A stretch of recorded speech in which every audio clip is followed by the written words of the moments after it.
A gute Woche and a feilige Chanukah. Welcome to tonight's shiur, Motzei Shabbos Mikeitz, Motzei Shabbos Chanukah.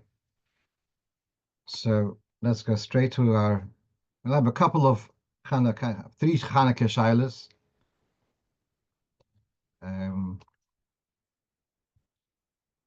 When I sent out the sheets on Erev Shabbos, I was short one for the Minyan.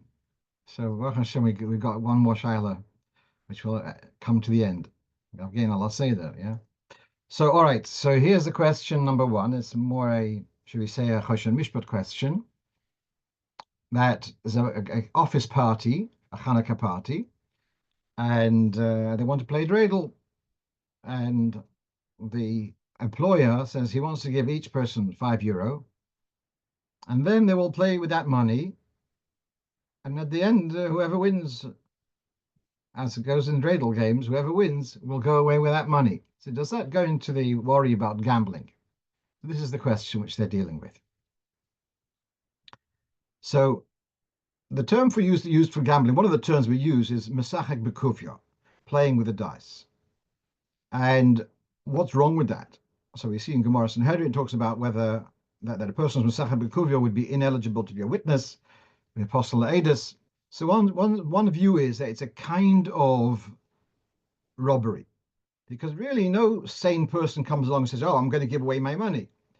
They come along with the illusion that they're going to be more crafty and be able to guess better or whatever, play better. And then, all right, so then they lose. Okay, they give the money, but that's not their kavana. That's not their primary kavana.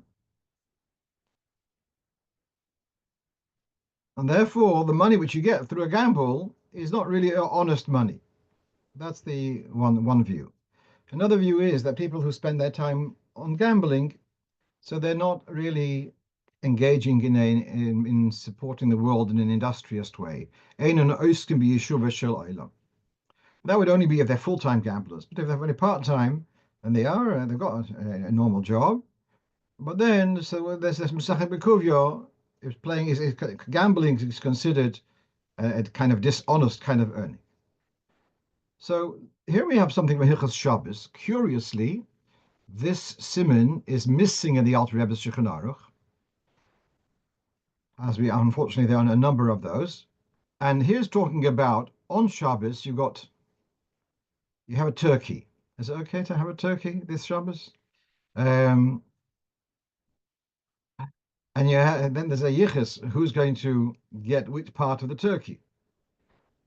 So hamachalik livnei beisoy monos b'Shabbos. You're going to divide the portions of the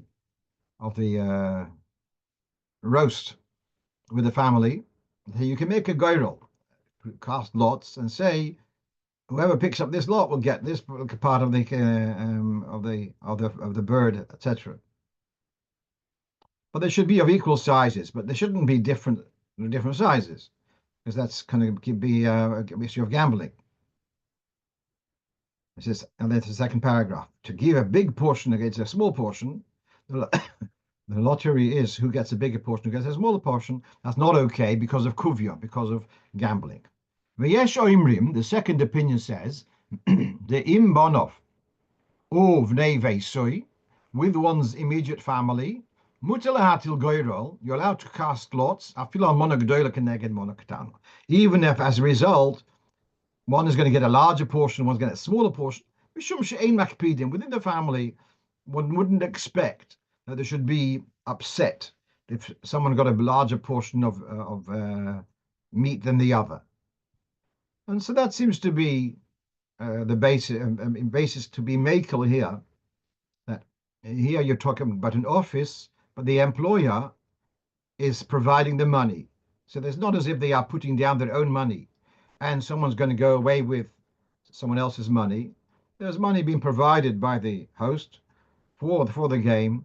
And so I'm sure the idea of like a family, they're not ein makpidim, would be also applicable here. So I told them that's okay. By the way, it's always these by the ways also always very useful. Casting lots on Shabbos, a raffle on Shabbos, that's not allowed. And that's really quite relevant for let's say Shabbos groups, Shabbos or etc. You give out tickets for boys who are davening better in Shul, but to draw a lottery on Shabbos is not okay. And so you see it very clearly. Also, how to go about Shabbos because it's a form of a kinyan of sorts. Okay, let's move on. So the following halacha is mefurish Shulchan Aruch, but it took me before we go to that, we have here from the Piskei Teshuvos quoting the Klosenberger Rov, saying that he's not worried about Masachik Bekovia with dreidel playing because he sees that they're all like one mishpocha, and therefore that people are not makbid if someone will win more than the other. I'm sure he's not talking about very lucrative sums, and probably he's just talking about playing geld, as we say. Okay, so here I was asked this question. A couple, both father and mother, are Geirim, and they have a daughter. Now, is this daughter permitted to get married to a Kohen? So we know that the Kohen has got various restrictions, Chalolo, Zoino, Grusha. So a Kohen mustn't marry a Gioiris because we don't know what happened, before she was Megayer. But it goes even further. Even if this girl was Megayer under the age of 3, and therefore whatever happened would have been it would be reversible, etc. And nevertheless, a Kohen's not allowed to marry a Gioires even if she was Megayer under the age of 3. But here we're talking about the next generation. Is a Kohen allowed to marry a Bas Geir Gioires? So this is actually the machloikus in the Gemara between different Tanoim. And some say that it's imperative for a Kohen to marry someone who is Me'am of Beis Yisrael, so someone who's got some Jewish blood in them, and therefore, if there's no Jewish partner anywhere along, that wouldn't be okay. The halacha is not like that, but that remains the standard. So let's read that in Shulchan Aruch. So Geir shenosa Gioris. If a Geir marries a Gioris and they gave birth to a daughter, she should not lechatchila get married to a Kohen, and even if it's the third generation, even everyone's everyone's keeping Torah mitzvahs. If she was married to a Kohen, doesn't need to divorce. If there's some input from a Yisrael, whether it's a Geir who married the Israelis or Yisrael shenosa Geiris, so from then on the daughter is mutter to a Kohen lechatchila. So to sum this up, that Geir shenosa Geiris, that child is not permitted to a Kohen lechatchila. It shouldn't make such a shidduch. If they are already married, they wouldn't have to divorce, because the Ikar halacha is it's not called Zaina or anything like this. So lechatchila there's a chumrah to avoid such a shidduch. This is similar. You have a case where a Jewish woman is married to a non-Jewish man and has a daughter. So that daughter is called peguma lekahuna. Has got a non-Jewish father. Is peguma is not suitable for a Kohen. If they got married, they're allowed to remain married, and if they are in a relationship, would the Rov be allowed to Misada Kedushin? So then there are poskim who do permit that because they consider that already a b'diavad, particularly Rav Masas, who was from Morocco and later in Shalim. He would permit, if they were not a recommended relationship, but if there was already a relationship, he would be matir to be Masada Kedushin. Okay, let's go to a totally different topic, and this is that someone warmed up fleishika sausages in a milky tray. No, that doesn't sound a very good shidduch. But what happened was they put in grease. It was on a layer of greaseproof paper. So does the greaseproof paper prevent the meaty flavor from the sausages from being absorbed into the metal tin, which is, as we said, is a milky tin. So we have a principle in halacha. There's no transmission of taste mikli likli beloy roitiv, from one container to another container when there's no fluid in between. So you could have a milky pot full of semolina, milky stuff, and you have next to it a pot which is cooking a cholent. I'm not recommending this, yeah? Just saying if it happened, the two pots are touching back to back, the foods remain kosher because the milky taste and the fleshy taste do not cross from one to the other, from one pot to the other, if there's no fluid between the pots. If it was wet on the outside, that would be a different story. So on that basis, what I have seen is what if it had been silver foil, that you'd put a layer of silver foil and then you'd put, let's say, warmed up a kugel in a milky tin, but there's a layer of silver foil. So does that kugel become milky? And the answer is no, because the layer of silver foil is going to separate and not allow the transmission of flavor from the milky tin through to the kugel, because there's no fluid. I'm assuming, yeah? Assuming it's dry, under the silver foil is dry, so then you use that principle of a mikli beloy rate. So now our question is, does greaseproof paper serve also as a barrier? So in the Sefer Psokim at Shuvas, he quotes from Rav Elyashiv that he wasn't satisfied. I didn't follow his logic. Why should greaseproof paper be less of a barrier than silver foil, especially since halacha sees metal as porous? Now, then in the same piece in the Sefer Psokim at Shuvas, he quotes from Reb Shlomo Kluger. And this is from his Sefer Ha'elef L'chos Shlomo, where he talks about a cloth, a cloth which had absorbed, let's say, milchig, and now it's dry, and now this cloth is holding a fleshika pot, and the pot is hot. So he says it's not a problem of transmission because there's no fluid. So he's saying that a cloth prevents, well, it doesn't allow taste to come through. It's not identical, but really I'm not happy with the chumrah to say it doesn't transfer. The person said that the wife threw out the tin in any case. All right, it's just good for the lomdas for the discussion. But minadin, I think it would serve as a barrier. Let's move on. Okay, so on Thursday, I got two questions from a father and son who will remain nameless. And it was a similar question. And to one I said yes, and to one I said no.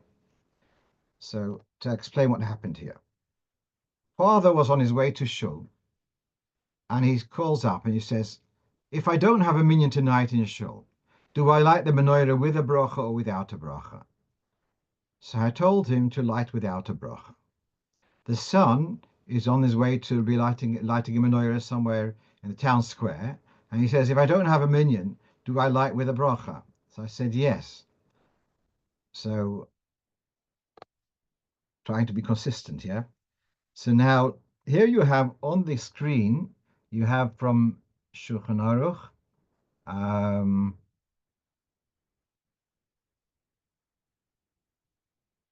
Siman Tov Resh Ayin Aleph, and it talks about this chiddush of the lighting of menorah in Shul, making a bracha.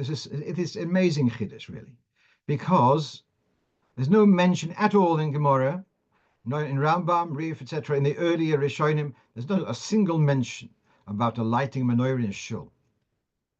This is something which was introduced, evidently, about 800 years ago. Once it became was phased out, people lighting outside their houses, as was the original takana. They stopped lighting outside because of intimidation from their unfriendly neighbors. And as a result, the whole public profile of the Menorah was lost. And it seems as a result of this was instituted, okay, we can't light in our front garden, in the front of gardens, we'll light in Shul. We'll have the public event we'll have in the Shul. Mincha, Ma'ariv, etc. And, okay, very nice. And then the Chiddush is you make a bracha on it. Madlikin, Mevorchin. And not only Ashkenazim who make a bracha on the minig of Hallel on Rosh Chodesh, but even Sfardim who say Ein Mevorchim ala minig, and yet also they also make a bracha on the Menorah lit in Shul, which is very, very interesting. Yeah, that the Madlikin Mevorchim. This is the Shulchan Aruch and Yosef Karo. All right. Then he has like this: when noyagin lahadlik bebeis hakneses, the time for lighting in Shul is between Mincha and Ma'ariv. Some have the minhag to light on Friday before Mincha. I actually had a call on Friday. Someone said, I won't be able to get a minyan earlier on. It's not going to happen. Should I light in Shul? We'll have Mincha the normal time, which is just after Lichtzenden. So I said, yes, but light before Mincha rather than after Mincha. People still, they straggle into Shul, it's going to get very tight. You light it before Mincha. Now, that's what he's saying here. You light it before Mincha on Friday.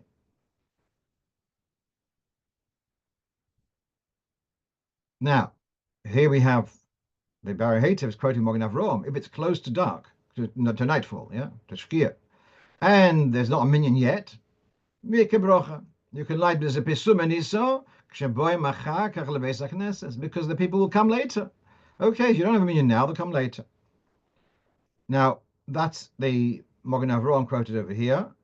On the left, we have the Sharit Shuvah, who quotes Rabbi Yaakov Emden in Morok Siyah, who disagrees. And he says you have to have 10 people present.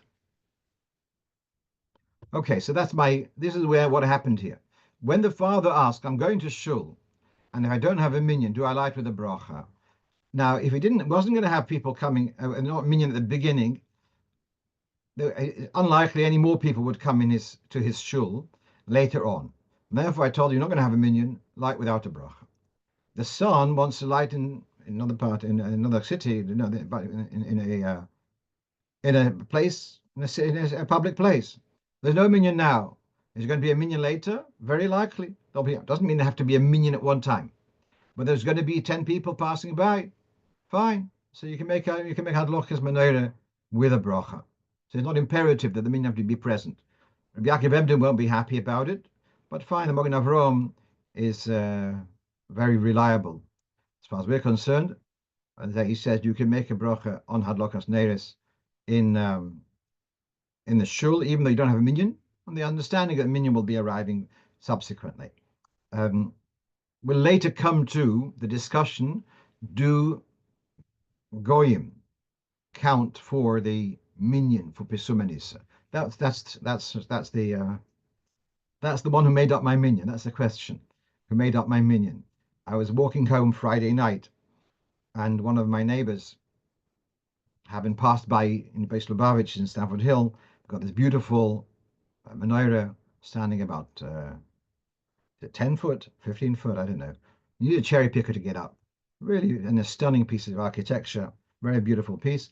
And there's flames burning, so anyone passing along Stamford Hill sees this menorah, says, no, is the mitzvah pisum and issa for goyim. So we'll get to that. Okay. Let's go on to our fifth question, and that is, does a food thermostat need to be toivelled before use? So the earliest forum which I have don't talk about food thermostats. Is a food thermostat used in preparing food? If it's just to test that the food is if it's reached a certain temperature, as far as sterilization, whatever it is, so then you can say that it's monitoring, but it's not making the food. But apparently, professional chefs will use a thermometer also in the process of preparing the food. In when to add, I don't know exactly. So it looks like it's not just to monitor the temperature, whether it's heated enough, but also as part of the processing of the food. And as a result, I'm seeing that the general take on it is that a food thermometer is considered a keli. It's a tool used in preparing food. And on that basis, it should be toivelled. Obviously, there's a question then, if it's going to be immersed and water is going to seep in, then that will ruin your LED display or whatever it's called, the digital display. On the other hand, if they are made for working over steamy pots, I would imagine that they are certain to have a certain degree of protection from steam, etc., penetrating. So some of them don't say anything about immersing. Kolponim, it should be toivelled. Some say that without a brocha as a suffix. But what I would like to just add, if you are concerned, and there is an opening for a battery, where that's where the water would seep in, I think it would be okay to take a piece of sellotape, sticky tape, and cover over that part and just leave it there. Just leave the sticky tape there. Sticky tape is a chatzitza if you don't want it to stay there, but if you don't mind it staying there, so just leave it be. And when you have to change the battery, okay, then you'll peel it off. Yeah, so that seems to be the position, to toivel it, but without a bracha. Can you toivel just the part which goes into the food? And that would say, like, if you've got a plastic handled knife, do you have to toivel the plastic? And the answer is yes, you do have to toivel. You have to toivel the whole keli. And with let's say, electric appliances, you toivel the whole thing. You don't have to toivel the whole wire, but you have to toivel the whole tool. So that wouldn't be enough. Right. Tefillah's got to do with a total immersion. So that tefillah is bittul. Okay. So again, this is a fairly obvious question, a obvious answer, but someone asked me, so I looked it up and I'm sharing it with you. Can you call up for Maftir and Haftorah a child who's under bar mitzvah, a boy who's under bar mitzvah? So that's clearly written in Shulchan Aruch, Siman Reish Pei Daled. Koton hayedeya likros, a child who is able to read. Sheyedeya lachter chaosyes b'toiv, was able to articulate the letters well. V'yedeya l'mimevorchim, and is also aware to whom his blessing when he says a bracha. Yochel lahaftir b'novi, he is allowed to, he's qualified to also do maftir and haftarah. Yesh Nergen Silsil, then the other comes to Yechezkel, which is on Shavuos, and the Shiras David is on Shvias Shal Pesach. Okay, and then the Shabbos Shuvah. But otherwise, in principle, it's okay for a koton to do maftir. The question then is, why is it not popular? Why? I mean, you can probably count on your fingers how many times you've seen this happen in the Ashkenazi community in the last 30 years. Yeah, that's a good question. Possibly that there's people are not so reliant on the articulation of the child. You see, even once they become bar mitzvah, the being articulate is not always something to write home about. So possibly that's the cheshbon. I'm sure I've told this before. Why is it that in Chabad the Haftorah, the Maftir, is the aliyah which the Rebbe has, and as a result it becomes a choshev aliyah? So the whole story, I told it, but I'll tell it over again, that the Boyana Rebbe meets the Frierdiker Rebbe, and they had they discuss this, and the Frierdiker Rebbe says he has about 70 pages written about this, and the Boyana Rebbe says, I've got a suggestion. Okay, so he says, the Balatanya, the Alter Rebbe, he was the youngest Talmud by the Midrash Magid. And because he was the youngest Talmud, he was given Maftir, because you can give Maftir to the youngest, to the younger one. So he was given Maftir when he was by the Maggid. When he went home, out of his kashrus, he wants to kind of remember his stay with the Maggid. So he prefers to go with Maftir because that's how he was noyeg by the Rebbe. So the Frierdiker Rebbe really liked that pshat. Okay, I just want to just throw in that when I was 12 years old, I had a whatever. I had a chaver, bar mitzvah. I had a chaver who lived in Paris, and he used to lane before bar mitzvah. And apparently, it wasn't so uncommon that back in Russia, that boys who were capable would sometimes lane, perhaps on Monday and Thursday, whatever. But it seems to have been accepted. Although when you read this forum, as it seems, as we have now, it seems to be unheard of. But that I'm just telling you that was the fact. Okay, let's move on. So here I get a question.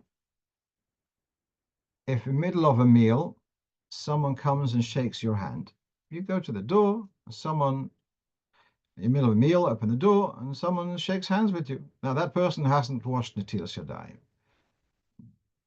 Does that contaminate your hands to say, oh, I'm going to have to wash netilas yadayim again because I touched someone's hands?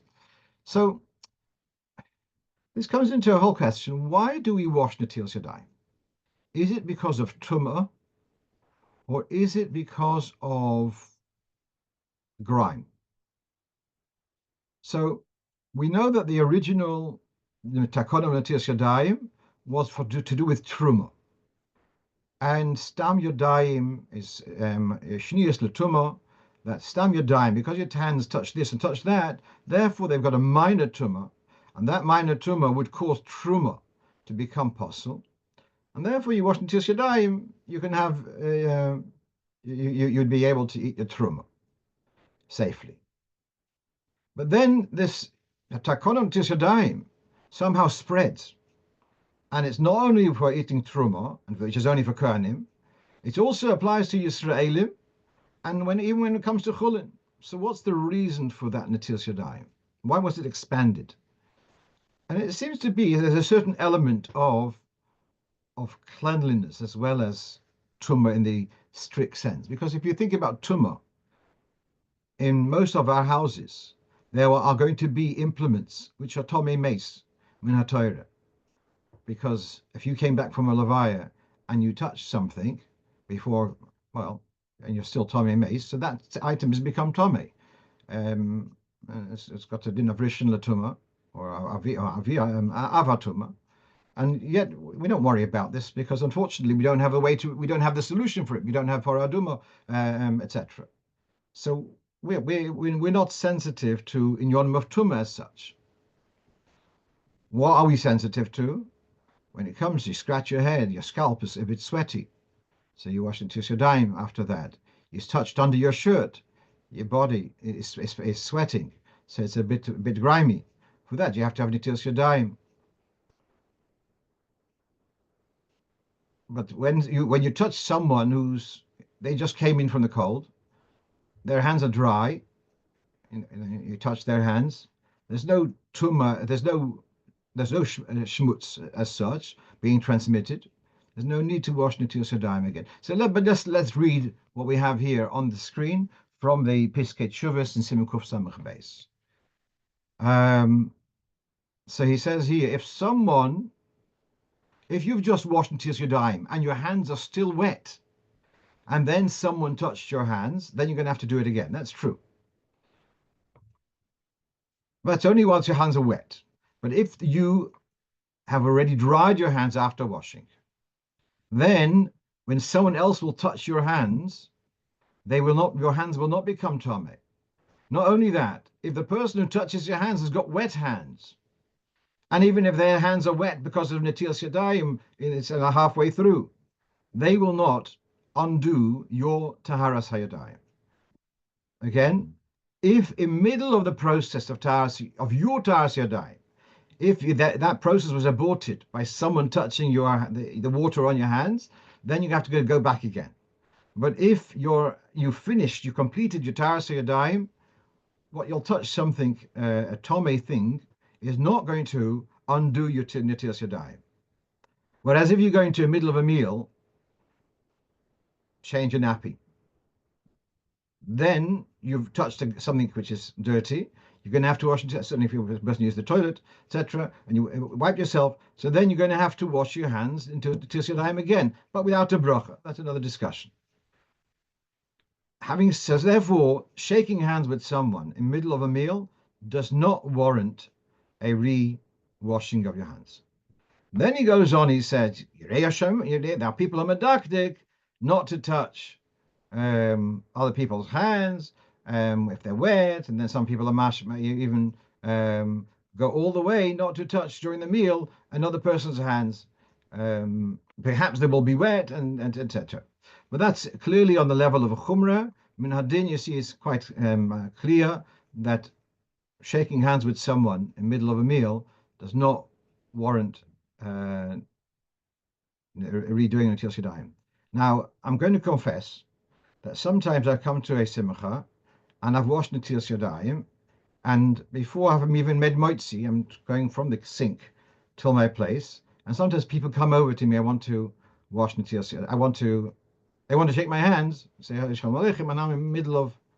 I don't want to be distracted between my Netilas Yadayim and Hamoitzi. So I've got this posture, please leave me alone. But also I can't respond to them. And I think people understand that language. I mean, Adin, that's not a problem. In Adin, I would be allowed to shake hands because, as we said, I've already completed my Taras Yadayim. It wouldn't be a problem, but I wouldn't be able to respond in the Shalom Aleichem Shalom, and I wouldn't be able to say, yeah. Okay, let's move on. Okay, so then we have number 8 is, so we don't have it on the screen, but okay, there we are. Okay, so here's a question about, someone asks me, when sniffing a tea bag before use, should I say a bracha for the fragrance? So the rule here is the following, that if you pick something up because you want to enjoy the fragrance, then you make a bracha, an appropriate bracha.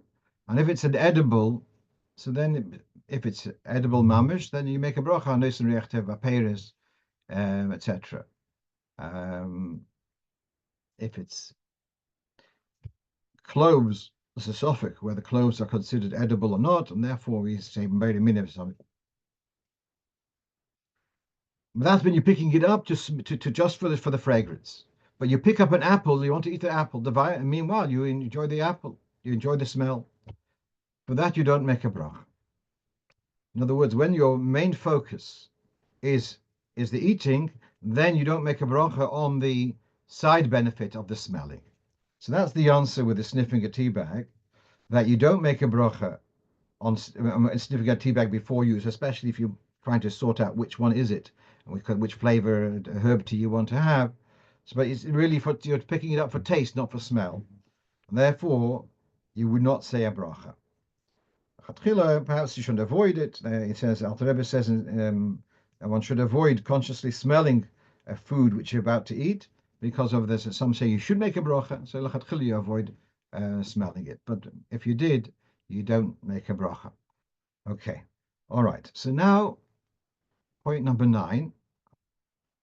So last Motzei Shabbos, I was in Chicago, and my daughter organized that I gave a shiur for a group of shluchos, ladies, and so something which is my pet topic is the inyonim of nusach tefillah, etc. So I had a slideshow showing them background about the Alter Rebbe's Siddur, etc. Meanwhile, came up the following very interesting question. Talking about the Alter Rebbe kind of sorting out between Ashkenaz and Sfard, Nusach Ashkenaz and Sfard. So where did they start? Where did the difference between Ashkenaz and Sfard start?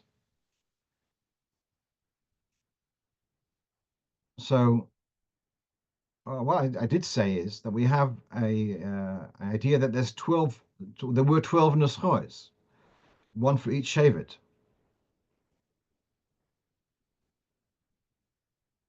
Um, so then one of the ladies there asked the following question. Who established the Nusach HaTfilah? Well, the Nusach HaTfilah was established by Anshe Knesset HaGedolah. You have this in the Rambam in Hilchas Tfilah. In the beginning, he says, at the end of the 70 years of Golus Bavel. So then the Yidden, they were speaking a very, is there a word in English, pidgin? Which means a kind of an incomplete language, pidgin English. So they were speaking a pidgin Hebrew. And the way the Pasuk described it, Chetz Yom Medaber Kastis, Chetz Yom Medaber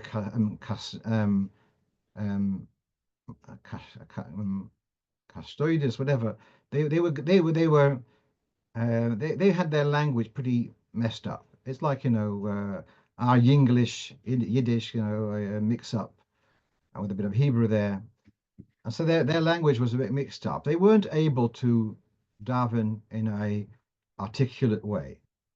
And because of this, the Anshe Knesset HaGedolah, who was the leadership, the spiritual leadership at the beginning of the second Beis HaMikdash, they formulated a Nusach HaTfilah. In this way, people could daven in a succinct way rather than being stuck with unable to express themselves properly. Now, if that's the case, so she's asking, how do you get 12 nuschos? Because, unfortunately, as we know, the 12 tribes, 10 of the 12 tribes were exiled some 30 years before the destruction of the first Beis HaMikdash. They were exiled by Alexander Mokdon and no, I'm mixing up. By Sancheiriv. Got my history messed up. Alexander Mukden is the beginning of Bais Shenim. But they were made by Sancheiriv, and he exiled 10 tribes. So you had only 2 tribes. By 70 years later, the beginning of Bais Sheni, so you really only have Yehuda and Binyamin. So what's this business about 12 nuschos? So that was the question. And the way I understand it is, and we'll perhaps spend some time kind of absorbing this, that the Anshe Knesset HaGedolah, they set down the main, shall we say, rubric, and yet there could be different nuances and different aspects could be added, and those additions would be different, one for each tribe. That's my answer to you. But where do we get this business of 12 nuschos? So this is originating from the Arizal, and curiously, where is it brought? I want to go through this carefully. This is brought in Siman Samaches, in the Magen Avraham. He quotes the Arizal, and the Alter Rebbe brings it there also. But I want to explain a little bit. Why is it discussed over there? So we have there the Shulchan Aruch. Rabbi Yosef Karo says, don't throw in piyutim in yotzres. You've got yotzer eir, don't put in piyutim. Apparently in Nusach Ashkenaz, you have lots of extra pieces. Some are called yotzres, those are the most well known to people like myself. Then you've got other parts which are added at a later point in, because yotzer is yotzer eir, the first bracha. Then you've got parts which are called zolosos, which are added in just before Ezras, etc. And it was in Ashkenaz, it was very popular to have added pieces. And so the Shulchan Aruch, Rabbi Yosef Karo is against it. And Minhag Ashkenaz is to say them. It is at this point where the Magen Avraham brings from the Arizal. So now let's read what he has here. Atfilas Atzmon, there are Shinuyim Rabim in Sidurei Atfilas. Minhag Sfard, Minhag Catalonia. I think that's a region of it's a region of Spain, which is been trying to become independent, but meanwhile it isn't. And I mean, like Ashkenaz, other places they mention Levantine and Italian and etc. Hine be'inyan hazeh omali moirizal, my Rebbe, the Arizal, this is Reb Chaim Vital writing. There are in heaven 12 windows, corresponding to 12 Shvatim, and each Shevet, each tribe, their tefillahs go through their unique gate. And that is and you look in the Sefer Yechezkel, you see there about 12 gates. And V'hine ein sofek, if all the tefillahs of all the tribes would have been equal, there would not be the need for these 12 windows and gates. Rather, each gate is a separate path, and the tefillahs are different, and therefore you need to have the gate which is suited for your shevet. And therefore, each one should cling to their minig avoisov. They don't switch minig.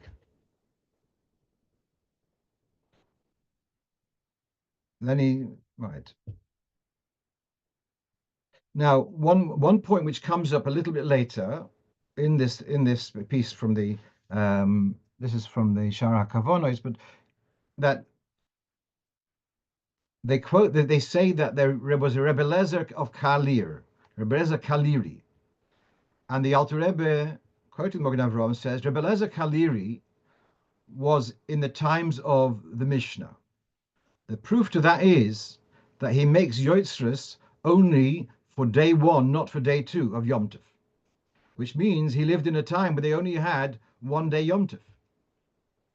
And so he was like on the level of a Tana. And therefore, then they say when he composed a particular poem, there was poshet fire. It was like the kedusha of Rebbe Elazar Kaliri is saying, take it very, very seriously. And this relates to the Arizal's attitude to piyutim. We see the beginning of Pri Etz Chaim. The Arizal did not want to read the various poems of later poets, including Reb Shlomo ibn Gabirol, etc. He didn't feel that they were written with al derech ha'emes, that they were, ausgehalten in English, but they were consistent all the way with Apir Kabbalah. Whereas Rebbe Elazar Kaliri, he saw him as being authentic Apir Kabbalah. And therefore, the piyutim of Rebbe Elazar Kaliri, which interestingly are more popular in Ashkenaz and Sfard. So those things that Arizal went for, the piyutim of Rebbe Elazar Kaliri, but not the other piyutim. Okay. So meanwhile, we've got here the 12 nuschos, 12, which is 12 shvatim. We've seen that from the Arizal. Let's go a little bit later. So now we have in front of you is from the Mizritcher Magid. Now, this is not written by him himself. This is written by Talmidim. Perhaps it is written by himself because it looks a little bit like a written answer to a question. But it could be written by a Talmud in reference to the fact that there's different nuschos in tefillah. And you're asking you're asking how should you behave. So I told him, Amarti dvorim ka'elu, I can't really explain them in writing, but it's known that there are 13 bows in the Beis HaMikdash, corresponding to the 13 gates of the Beis HaMikdash. And they are alluded to in Yechezkel, in the future, Shah, Reuven, Echad, etc. And the 12 gates is 1 gate for each Shevet. And the Beis HaMikdash Shel Mato is corresponding to the Beis HaMikdash Shel Milo. So therefore, in the Beis HaMikdash Shel Milo, there's a gate for each Shevet, as discussed in Kisvei Arizal. And the bowing is corresponding to that.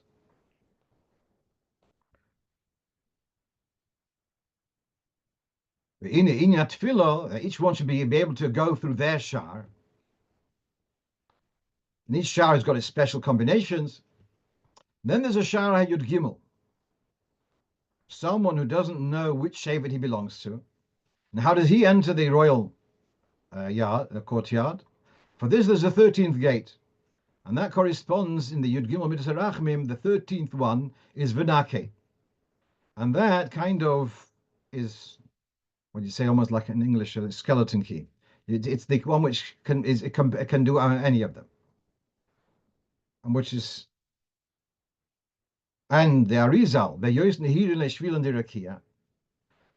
So the Arizal, he taught a path for those who don't know their Shevet, and he made this nusach, which is Melukat Mikama Nuschois Kayadua Libikim. So what I'm bringing out here for this moment is, so whereas in the Arizal's writings, as in the Shara Kavonis, it only mentions about 12 Shvatim, and that's what the Magen Avraham brings, and that's what the Alter Rebbe brings in Siman Samaches. Now we have something new. We have something called Yud Gimel Shu'arim, a 13th gate. That's news to us, yeah. And this is the solution, kind of the solution to everything is the fact that you've got the 13th gate, and whoever doesn't know their Shevet, they go in the 13th gate.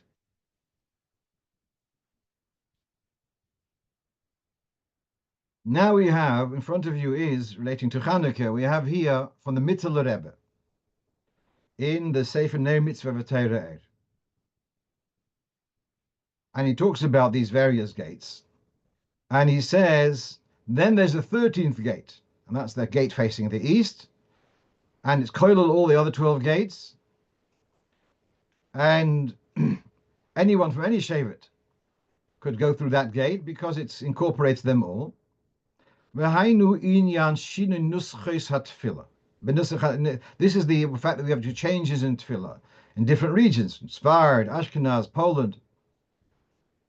Arizal Tikein, Arizal, he composed Mikol HaNuschos, Kefi HaNusach Sheyuchel La'alois Kol Shevet.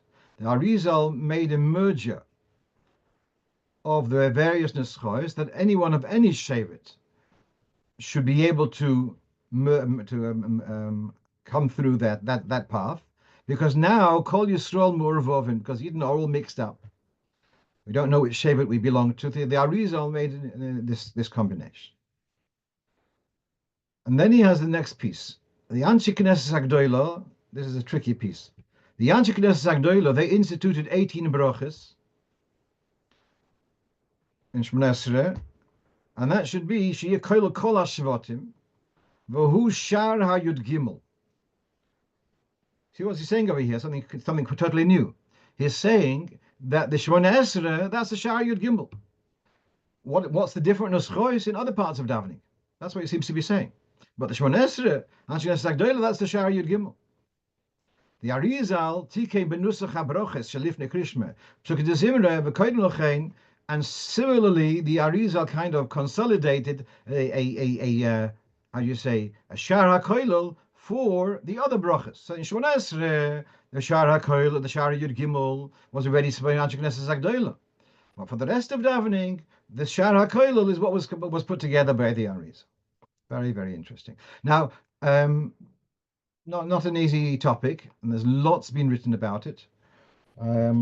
I have in my hand, you can see, I have a sefer called Tfilas Chaim, and this was written actually by someone called Danny Reamer, used to be of Harrow, many years ago, and he writes a major study about this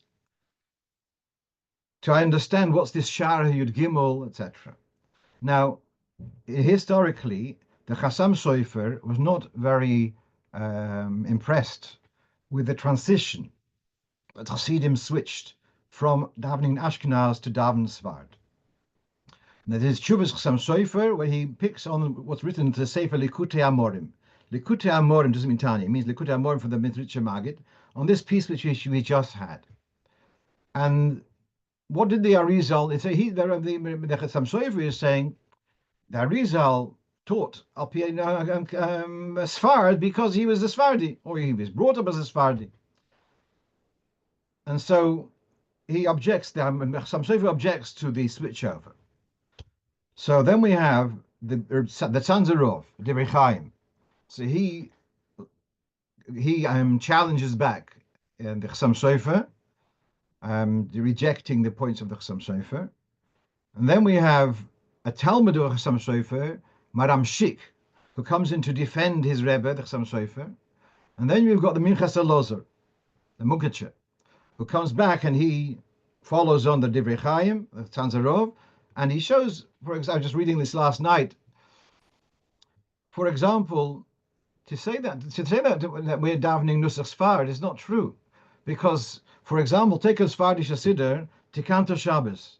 Don't say Tikanto Shabbos. They start of Lemoshe Tzivisa.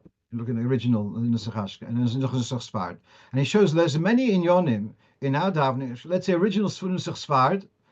Baruch Shomar has got loads of words. Baruch Shomar in Nusach Ashkenaz has got 87 words. And here again, the Alter Rebbe followed, and we're following here in Nusach Ashkenaz. So to say that we're davening Nusach Sfard, that's not really true. It's a combination, and it's a selecting parts of davening which are going to be which are going to be, if Nusach Sfard is Uzgehalten, according to the teachings of the Arizal, taking those parts. In Nusach Ashkenaz is more Uzgehalten, we'll follow that. Okay, I think that's enough of a discussion of this topic tonight. So, as I said before, I was walking home on Friday night, and someone asks me, is there a mitzvah of Pirsumei Nisa to Goyim? So, you have in Siman Tov Reish Ein Vov, I think, it talks about a person who's in a town where there's no Yidden there. He's the only Jew. So it says he should still light the Menorah because he has to have Pirsumei Nisa for himself. That's not written in the Shulchan Aruch. The reason is given in the Mishnah Brura. But what happens if they are? So here, this is the question. Yeah. So you can now. This is in Piskei Teshuvos, but this is Siman Tov Reish Ayin Aleph, and he says if you're a place where there's no Jews at all, you have to have a Dokas Neiris, because you have to see Neiris. Some say there's no point of putting them outside because there's no Pirsumei Nisa for Goyim. That's apparently Igros Moshe also takes that view. But Yesh Cholkim, and they say that Pirsumei Nisa amongst Goyim is a mitzvah, as it says apostle, vis gadilti, vis kadishti, v'nei aditi, le'enei Goyim rabim. Now, the glaring question is, we know that the Gemara says, how long does the Menorah have to burn? And it says, ad kalya rigla de tamadoi, until the tamadoi, these peddlers, these lowly peddlers, would stop roaming the streets.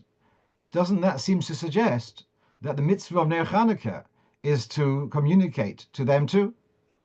And so that's indeed what you have here. I see in the Sefer Shvus Yitzchok, and he quotes from Rav Elyashiv. So I managed to look up the Sefer Shvus Yitzchok. You have it on the screen. Rav Elyashiv Shalita Shemaiti de Pashtus Mashma. The Hatarmodoi misakvin tvei mi Yisrael hakoinim mehem. The Talmudoi, these wood peddlers, firewood peddlers, they would hang around in the streets later than their Jewish customers. And since the Zman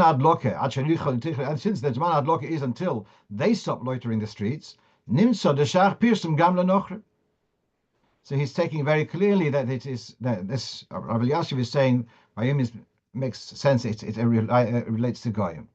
Then we have also here the Sefer Yisoros Tshuva, who's a grandson, Reb Shimon Sofer, a grandson of the Chassam Sofer, and he says one again, same question. Someone's amongst Goyim, so he says Yispar Simanes bin Goyim. They'll ask what's all this about, and then they'll hear Hamaisa ve'ikir hanes, and he quotes this pasuk with Gadil to be Kadishti. You see, there's a difference. He's V'nei Daiti, and there was V'nei Adati. I didn't look up the pasuk, right? And then this is really very cute. Now this is back to the Piskei Teshuvos. So now he says, V'yevshe shib yomein.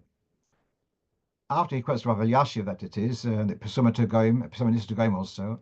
Today, nowadays, that you have Eden in far-flung places, or they're traveling there because of their business, and perhaps they're not even Shemei Torah mitzvahs. No choin, it's a good thing to light outside. For those who are lighting outside, Ulai a Yid will see this and will be nisoira to tshuva. Kimefursim kama uvdois beinyan zeh, is well known. Several events that Yidden were nisoira by seeing a menorah. Ubiyomenu b'roiv hamekoimus be'olam. In most places in the world, there's no sakona to light a menorah amongst Geirim. So you would have thought that this is from some Lubavitch and Mitzrayim literature. This is from the Sefer Pisket Shuvos. All right, he's not talking about lighting a menorah in a city square. He's talking about lighting your own menorah in a place where it's visible. And so he's 2 points he's saying.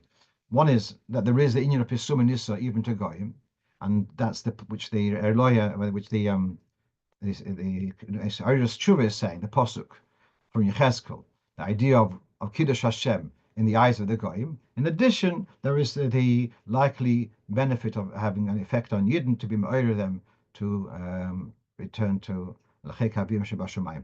So with that, I'll end tonight's shiur and wish you a lichtike, freiliche Chanukah, and wish you to hear Sudas Teves and Chanukah's Beis Hamikdash HaShlishi with Mashiach Tzidkeinu v'Meheira v'Yameinu Mamash.